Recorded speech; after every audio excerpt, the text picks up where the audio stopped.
Добро вечер, започнува централниот дневник на телевизија Кочани. Еве што ќе гледате во него. Изменет генералниот урбанистички план на Кочани, пресна советничката за урбанизам и просторно планирање. Одбележан 8 мај денот на Европската унија, представени повеќе европски земји. Започна уписите за правооделенците во основното училиште Марина Попиванова, се очекува да бидат запишани 70 правачиња. Одржан општински надпревар во организација на општинската организација Црвен крст Кочани. Сиромашен спортски викенд.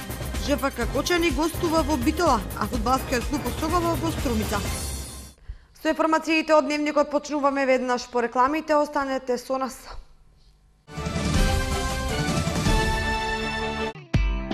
Спортисимо, водечка трговска мрежа за спортска опрема во Источна Македонија. Секогаш на најдобрите локации, најквалитетни, најснабдени и со најдобри цени. Во Кочани во нов модерен објект на нова локација, во зградата кај Крушарски мост и во градскиот трговски центар Блок Б. Во Струмица, во трговскиот центар Глобал. Во строгиот центар на Штип кај Кружниот тек и во склоп на хотел Оаза. Спортисимо ви ги нуди сите светски брендови на едно место и по најповолни цени. Само Спортисимо во Источна Македонија покрај Адидас ви нуди широк асортиман на Лакост и Наик.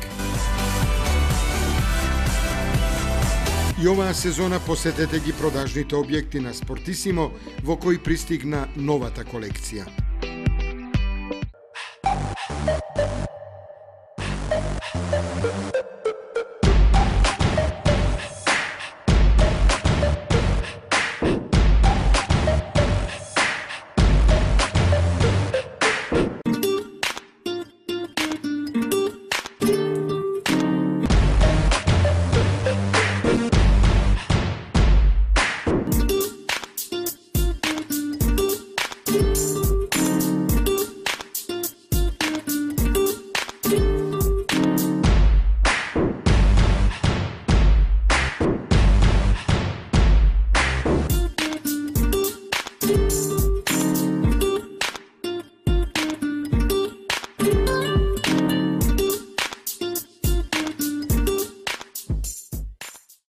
Термосол Кочани. Термосол системи на секој кров. Воспоставете контакт со сончевата енергија, инвестирајте во соларен систем, штедете преку на ефтината енергија. Искористете го 25-годишното искуство и стручност на Термосол. Направете ја вашата најсплатлива инвестиција. Постигнете еколошка сигурност. Искористете ги субвенциите до 31 мај. Термосол Кочани 2,5 деценија знаење.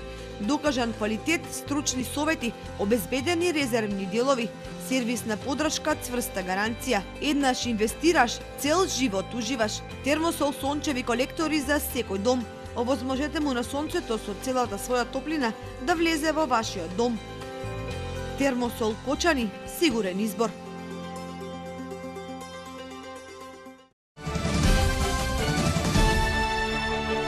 Престојните измени на генералниот урбанистички план на Кочани беше темата за која денеска информираше советничката за урбанизам и просторно планирање Марија Салтирова Јовановска.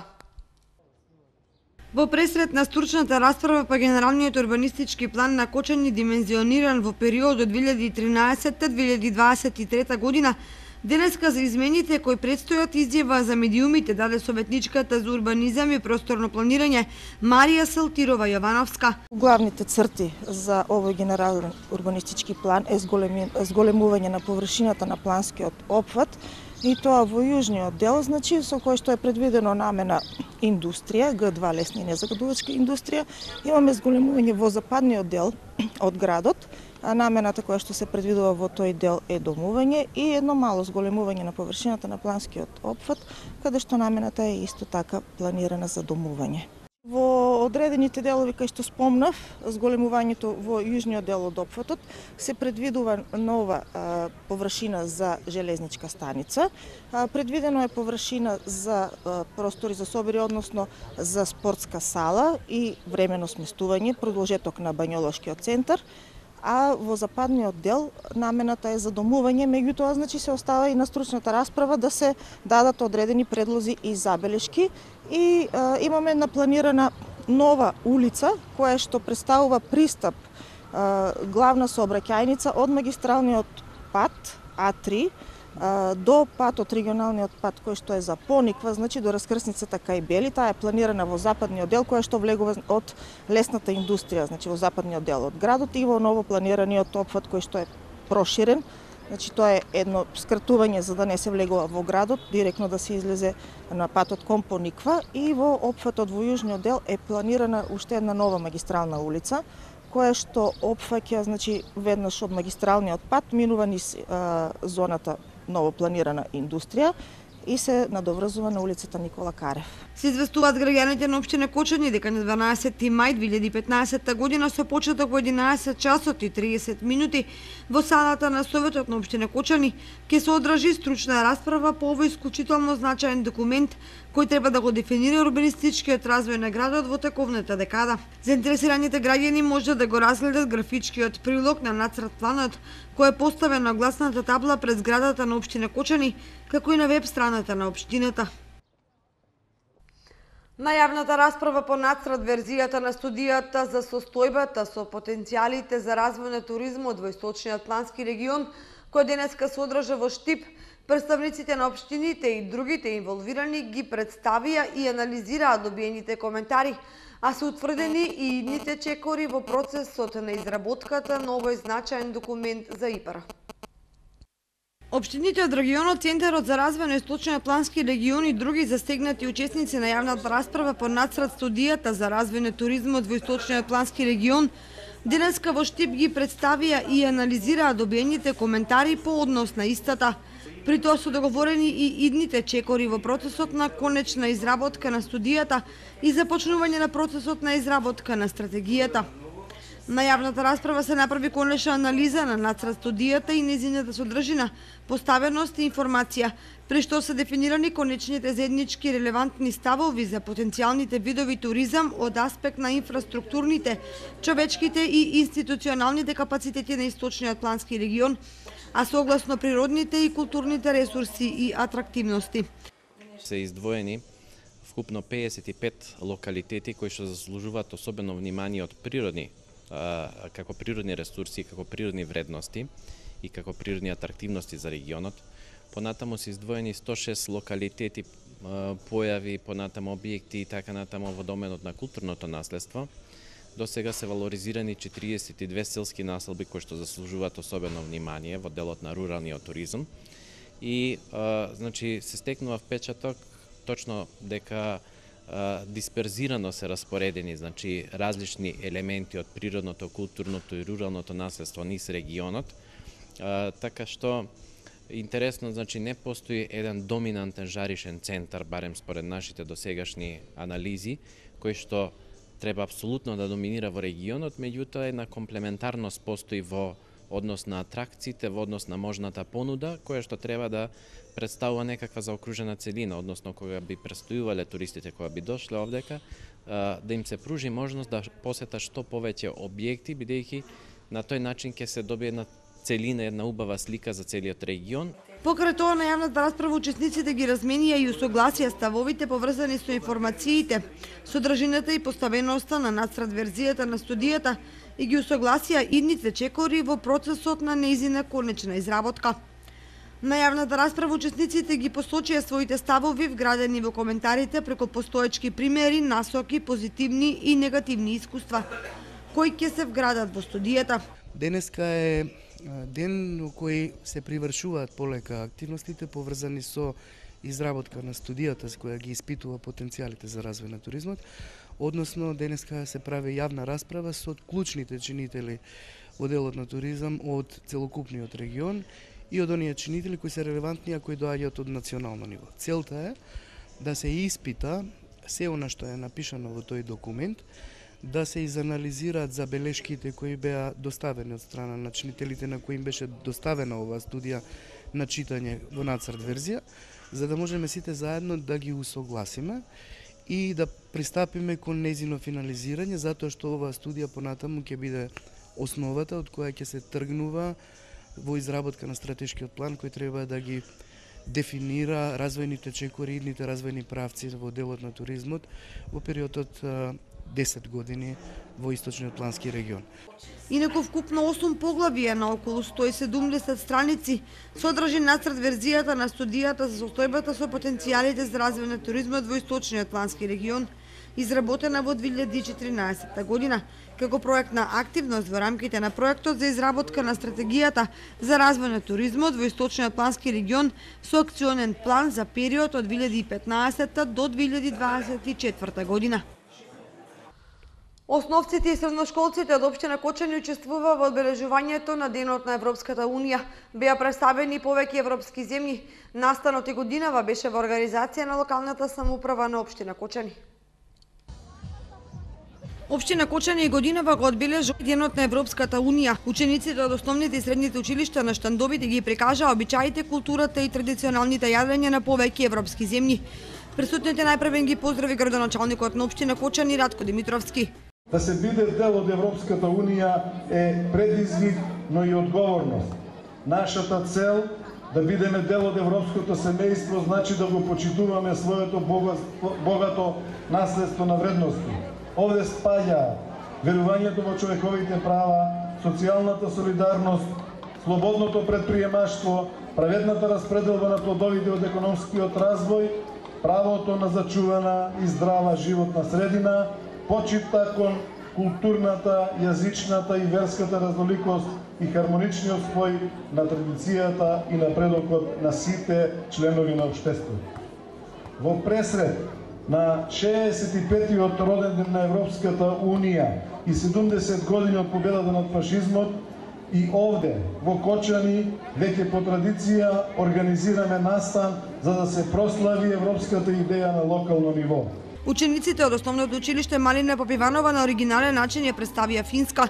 На штандот кој го подготвија заедно со нивните наставници ги прикажаа сите обичаи на оваа земја. Јас сум Теодора Станева и ја представуваме земјата Финска.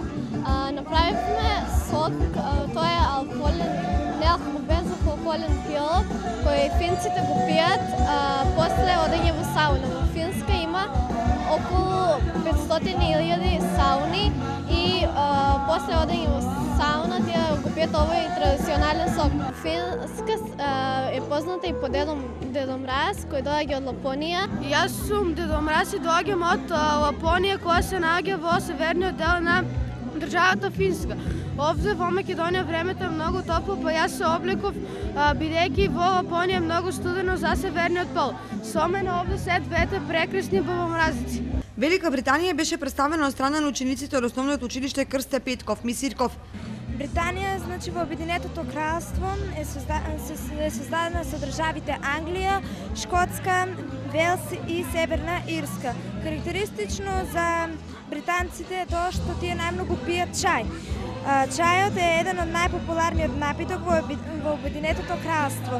Британците најмногу сакаат чолја јак чај со млеко и колачиња. Омилена храна на британците е најпопуларна фастфуд храна.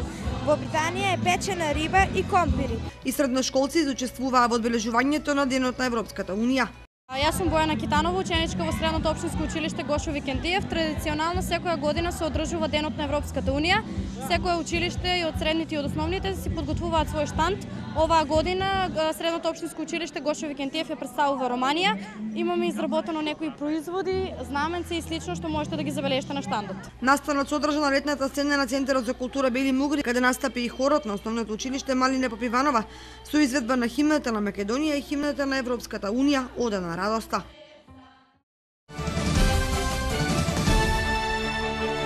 Во основното училиште Малина Попиванова во наредната учебна година во прво оделение очекуваат да се запишат 70 првооделенчиња.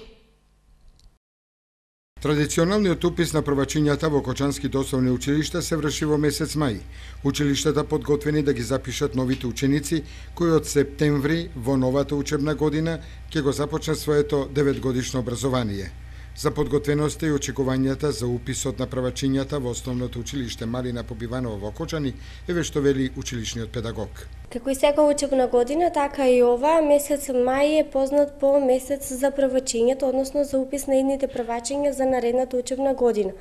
За наредната 2015-2016 година очекуваме да запишеме околу 70 првачења, со тоа што нели ќе бидат точни и навремено ќе се јават во училиштето на веќе доставените покани. Документи кои што се потребни за упис на едно детенце во прво оделение е до крајот на оваа календарска возраст да наполни 6 години, извод од матичната книга на родените, потврда за примени вакцини, потврда од стоматолог и секако лични карти на родителите, односно старателите. По повод 8 мај, денот на Црвениот крст и Црвената полумесечина во градскиот парк во Кочани се одржа општински натпревар по прва помош, на кој учествуваа ученици од 6 основни и 2 средни училишта. Настанот го организираше општинската организација на Црвен крст Кочани и учествуваа ученици од 6 основни и 2 средни училишта од општината. Преку практични вежби волонтерите од Црвен крст го одбележаа 8 мај, денот на Црвениот крст и Црвената полумесечина.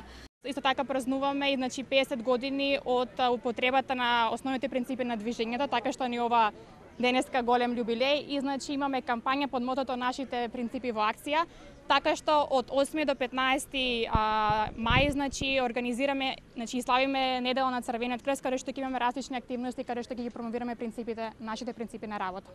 Моментално организираме општински натпревар по прва помош, а понатаму во текот на оваа недела ќе има и други различни активности. Имаме лекари волонтери кои се секогаш ангажирани, тие се стручни обучени лица и тие ги оценуваат учениците.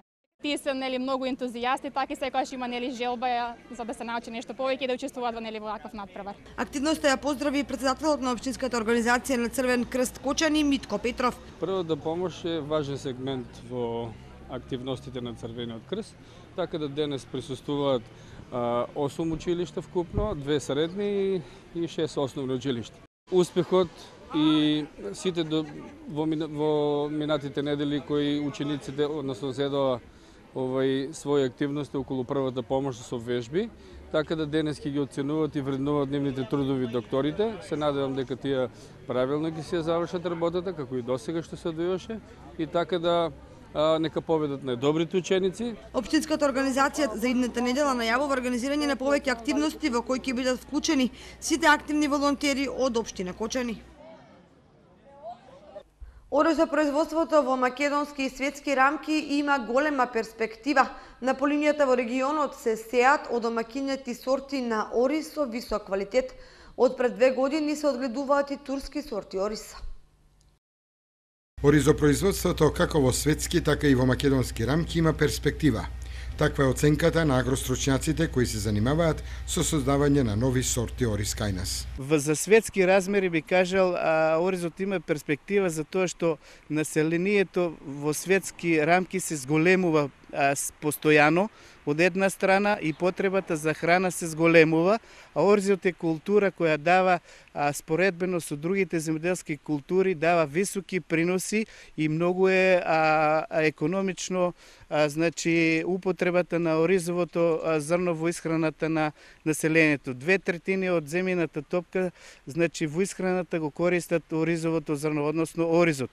Од една страна се зголемува населението, а од друга страна вие знаете дека се помалку и помалку има површини земјоделски воопшто и за ориз, бидејќи површините во светски мерки, рамки се намалуваат како резултат на ширењето на градовите, односно на урбанизацијата на земјоделските површини. Со намалувањето на тие површини, се зголемува потребата од производство. Од друга пак страна, исто така за производството на ориз се потребно одредени количини на вода, а и тие количини на вода се намалуваат. Бидејќи во одредени држави веќе градовите на некој начин војуваат, преговараат со земјоделците дали водата да биде употребена за урбаните средини или за наводнување на оризовите полења.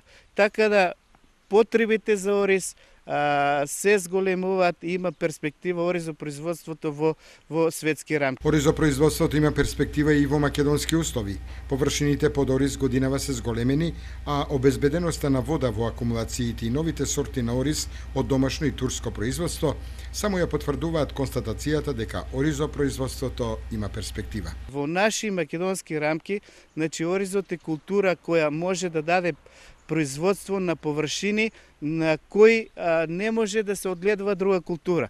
Ние имаме површини каде се многу, да речеме, влажни под вода и таму друга култура не може да се одгледува.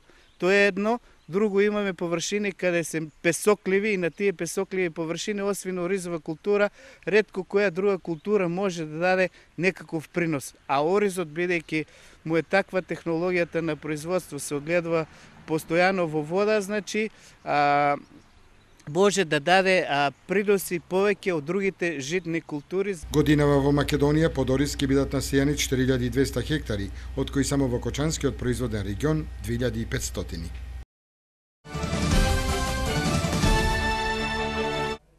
По повод 70 годишнината од победата над фашизмот на Пониква, на местото каде што била првата партизанска болница со ранетите војници на ДАК, е откриена спомен плоча. Од Пониква се јавува нашиот новинар Киро Герасимов. Голем број на граѓани, членови на Сдруженијето на пензионери од Кочани, од Сојузот на Сдруженијата на борци од Штип, Виница, Пробишти, Кочани и Скопје се собраа денес во местноста Пониква на Осоговските планини на откривањето на спомен плочата на првата партизанска болница по војната, во која биле лекувани борците на Демократската армија на Грција во далечната 1947 година. Имено според сеќавањата на преживеаниот борец од 4-та македонска ударна бригада и учесник во овие настани Раде Гогов Црноречки, во далечната 1940 година на Пониква во објектите на старите воени касарни од април до ноември 1947 година била сместена партизанската болница, далеко од очите на јавноста, со мисија да се помогне на ранетите македонски борци кои се бореле во Демократската армија на Грција. Во болницата биле лекувани над 600 борци од Егејска Македонија. Спомен плочата ја открија градоначалникот Радко Димитровски и борецот Раде Гогов Црноречки. Прославата на Пониква и откривањето на спомен плочата се дел од активностите на Општинскиот одбор на Сојузот на борците од Кочани за одбележување на 70 годишнината од победата на фашизмот. Активност на волонтерите на Црвен крст од Виница. Вечерва премиерно ќе биде прикажана представата Свадба со драмските аматери од Основното училиште Славчо Стојменски од Виница. Во рамките на ПКВ проектите на волонтерите од Црвениот крст во Виница, вечерва премиерно ќе биде прикажана представата Свадба во изведба на драмската секција при Основното училиште Славчо Стојменски. Средствата од продажбата на картите, чија цена е 30 денари, ќе бидат наменети во хуманитарни цели. Во рамките на цела општина се организираат низ активности со помош на младинци, односно деца од основните и средното училиште, каде што низ активности се спроведуваат и јас како нивните семинатор со своите идеи и осмислувања се направи уште еден проект каде што ќе се соберат одредени средства со цел да се помогне на најранливите категории групи, односно они социјално загрозени, и ќе се смени на некој начин, односно ќе се подобри на некој начин нивниот живот. Синоќа како ПКВ проект премиерно беше прикажан и буто перформансот на Васил Зафирчев, Дневникот на хулиганот. И ми е многу драго што Дневникот на хулиганот доживеа своја промоција и во Виница, покрај многото други градови во кои бевме низ Македонија, не очекува и фестивалска изведба следната недела на фестивал во Бугарија. Буто перформансот како естетика е апсолутно нова за нашиот простор. Станува збор за јапонски танц театар, кој потекнува од 50-тите години на 20-тиот век. Се јавува како резултат на реакција на јапонските традиционални уметници после фрлањето на атомската бомба во Хирошима и Нагасаки. Те едноставно сметаат дека повеќе уметноста не може да функционира во рамките на традиционалните естетички концепти, како што се но кабуки театарот, пекиншката опера, и решаваат да направат сосема нова форма, која што ќе биде во естетиката на градото.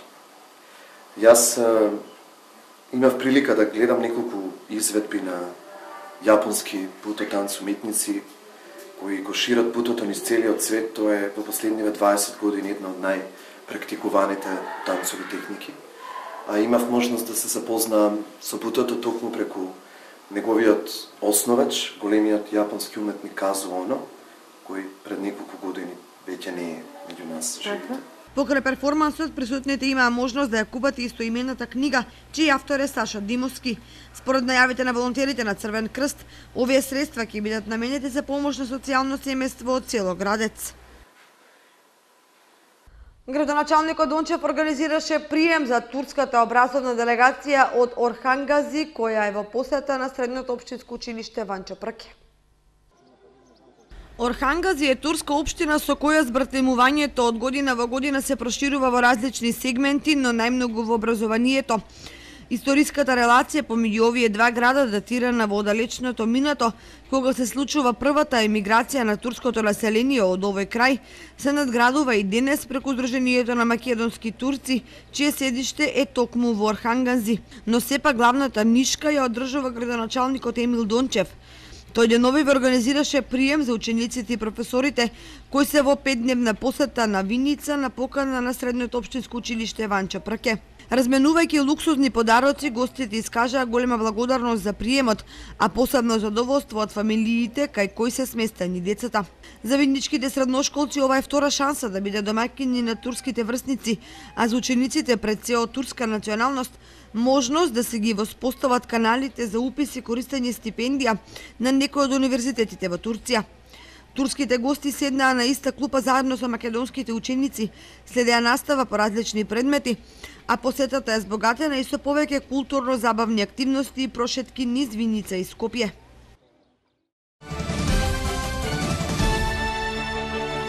Сиромашен спортски викенд, екипата на ЖФК Кочани ќе оди на формален реванш со топ гол во Битола. Остогава гостува во Струмица. Љубителите на спортот во Кочани престојниот викенд ги очекува сиромашна понуда. Двете кочански фудбалски екипи играат во гости, што значи дека кога е во прашање најважната споредна работа на светот, возбудување ќе нема.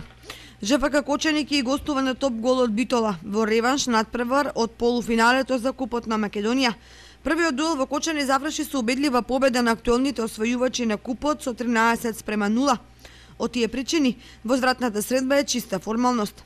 Во вториот полуфинален дуел помеѓу Речица и Драгон, скопјанки се сигурни фаворити, па на 21 мај се очекува големото финале помеѓу лидерот на табелата и актуелните шампионки. Остогава во недела му гостува на лидерот на табелата во третата фудбалска лига Исток, Беласица од Струмица. Кочанчани немаат илузии дека може да приредат било какво изненадување, особено поради тоа што поминатиот неделен пораз на струмичани во Лозово, ситуацијата на табелата максимално се искомплицира. Шампионот на Истокот се решава во директен дуел помеѓу Плачковица и Беласица за 10 дена во Радовиш. Во Виница Слог 1934 ќе има тешка задача против екипата на Плачковица, која е решена да ги освои бодовите за да ги задржи шансите за првото место.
Заврши централното издание на Дневникот на телевизија Кочани. Ви благодариме за вниманието со кое не следевте.